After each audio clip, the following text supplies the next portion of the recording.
बलांगीर मालपड़ारे गत 21 तारीख ग्यांगवार घटना पुलिस 3 जन को गिरफ्त कर पूर्व शत्रुता को केन्द्र कर जनगहलीपूर्ण मुख्य छकरे संध्या समय बुलीला खंडा। गिरफ 3 जन हेले फारूक खां, देवेंद्र नाग और अमिताभ नाग। अमिताभ और देवेंद्र गैंग और सौम्य गैंग्र पूर्वर शत्रुता रही।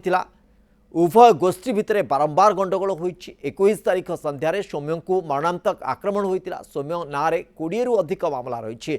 गुरुतर अवस्था ताको हॉस्पिटल रे भर्ती करा जायतिला। ए आक्रमण रे 6 रु अधिक संपृक्त थिबा पुलिस सूचना पाइथिबा बेले 3 जन को गिरफ्त करिछि। अन्यमानकु खूब शीघ्र धराजिबो बोली बलांगीर एसडीपीओ कहिसंति।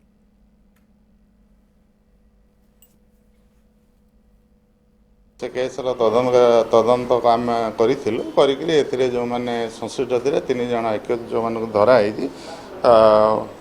फारूक खान, अमिताभ नाग और देवेंद्र नाग 3 जन बर्तमान धरा पड़ी वेपन सीजर होती आम अरेस्ट कर।